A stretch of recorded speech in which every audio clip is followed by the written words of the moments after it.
Alright, what's going on, guys? Skyler here. Welcome back to the Fields Garage.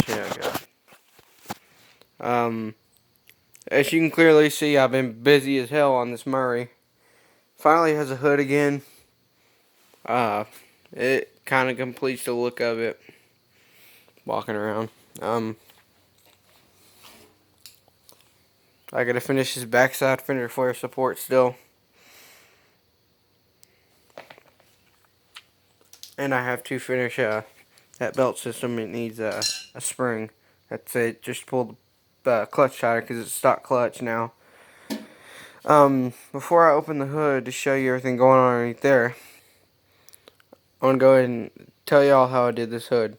So personally, for this little nut here, I got just this weird wing nut that goes on to like I don't know, it's just some big ass wing nut, and I hammered a standard nut down into it because I didn't have a bolt with the right threads to use this, so I just drilled a hole out on this and drove the nut down in there and squeezed it with a pair of vice grips. Now that's on there real tight. It's all good. And personally, with these things, how you have to do them. On these Murrays, they have really weak dashboards, and if you're not fortunate enough to have a welder like me, I don't have one. This hood is a main structural part of the lawnmower now, because if you look, it's mounted to the front of the mower, and it's bolted, and it's mounted. Well, it typically just sits here, but in this case, it's mounted to the dashboard. And that kind of holds it all together. And how I did it is to where I have to push force here and pull on the steering wheel. And like this, I'll show you. And pull on the steering wheel to get that bolt to come loose. Doing it like that is really important with these Murrays that don't have welded dashboards. So I'm going to go ahead and see if I can open the hood real quick.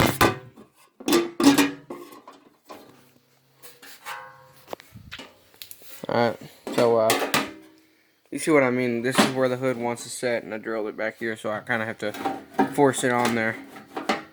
So, yeah, now that the hood's on it, let's go and pop the hood. There's now a chain that has, I think I can go ahead and pop it out and show you.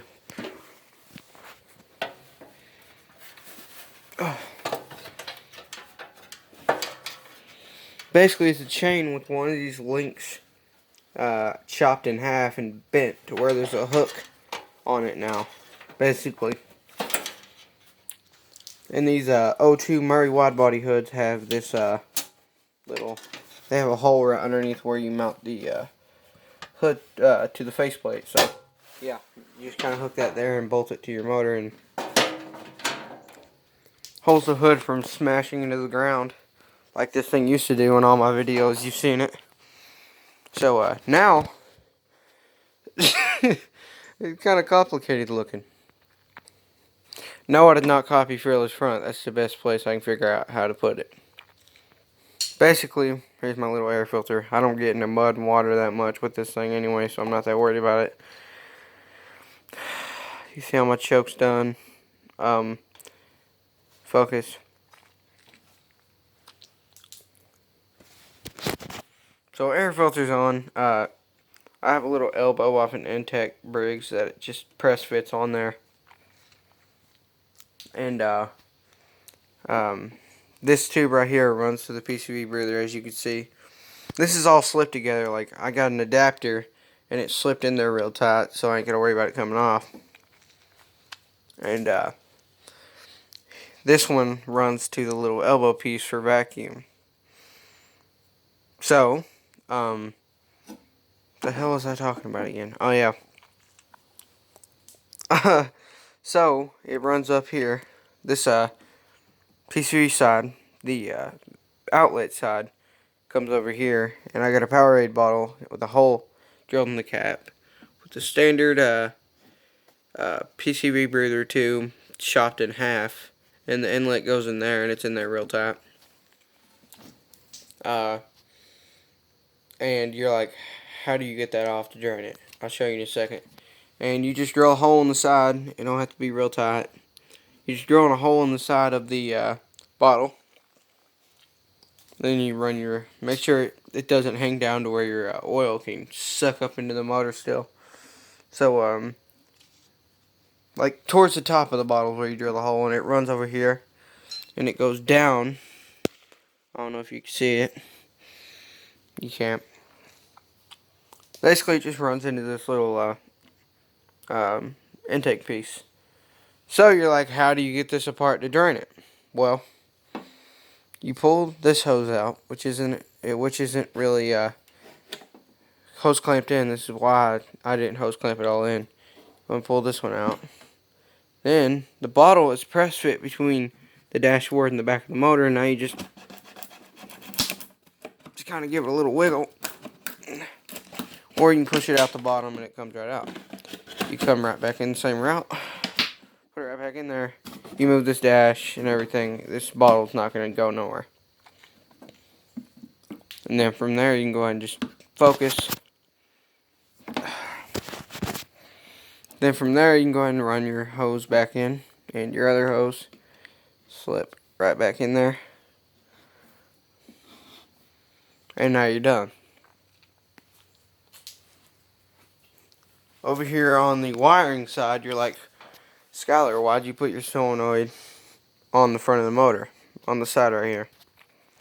Well, there's a reason. I don't go into water and mud that much.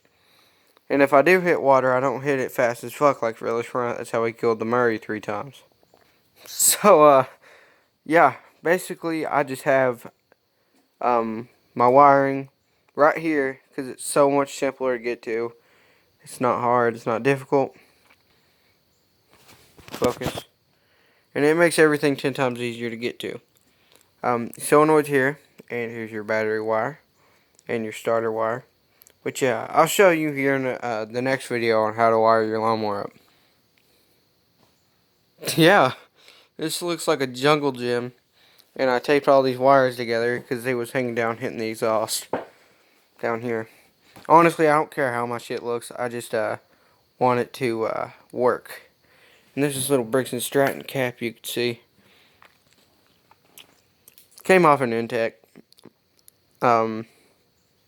Basically, it's just like you cut 3 slots in it, like you do your layout of your your little the piece that bolts the original honeycomb thing to the top of your motor. Take your grinder and grind it out. Ironically, my grinder wheel is the perfect width. So you just grind the 3 slots, mark it, grind 3 slots, and you just push it on there. Obviously, heartburn. Obviously, you have to hammer it on there pretty good. You want it to be that way just so you don't have this fly off and bounce around and hit everything. So, yeah, pretty simple.